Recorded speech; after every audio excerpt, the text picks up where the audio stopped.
Think of Kenya and what comes to mind? Big game, safaris, the savannah. Tropical islands? Many don't realize that Kenya has hundreds of miles of pristine beaches and coastline. And even less are aware of Kenya's coastal islands, Manda, Lamu, and Partey, where time itself has seemingly taken a vacation. Historically, they were very strategic during the times of the explorers, the times when the British were coming in, the Portuguese, the Chinese. And so visiting these islands, you get a lot of evidence of the explorers that visited Africa. Whoever comes to Lamu just fall in love with Lamu. Yeah, they never think of going back home. Perhaps that's because Lamu remains relatively unknown and undeveloped, with perhaps the finest beaches in Africa. And tucked into a hillside of the island is Lamu City, the oldest town in Kenya and a UNESCO World Heritage Site. The town of Lamu, there's just one car and lots of donkeys and lots of happy people willing to show you around. Lamu cities, you don't have to carry a passport with you. Everybody is willing to welcome you, and they're willing even to tell you their stories. Dating back to the 14th century, the tiny alleyways that comprise Lamu City are filled with shops, street vendors, and craftsmen, still practicing their trades as they have done for hundreds of years.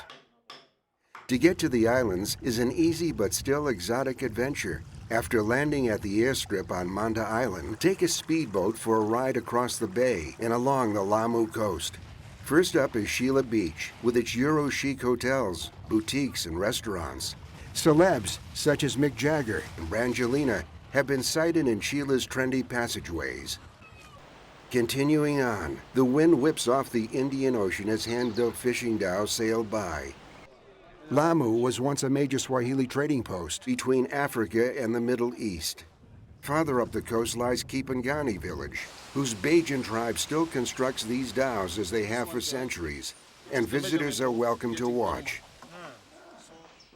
Lamu's resorts are a mixture of ultra vogue and native vogue. One can stay in a thatched roof hut, sip lime juice on the veranda, and sleep on a hanging bed under the stars. But the islands also have a rich archaeological history. The Takwa ruins on Manda Island date from the 15th century and have been abandoned for 300 years. These people are more high-tech because, as you have seen the plan, we have seen the buildings, and they have survived because they were using lime. They were making their own lime and the corals. Therefore, they were really high-tech. It's unbelievable. That's why they have survived. No one knows why the town was abandoned, but one theory is that there was a lack of fresh drinking water. To survive, they had to leave their city and their island. They went to Lamu, and in Lamu they were not welcome. They went to Shela.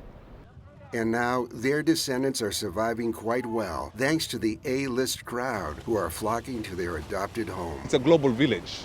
We need one another. Therefore, everybody should come, as we say in Kenya, in Africa, in Lamu. They should come.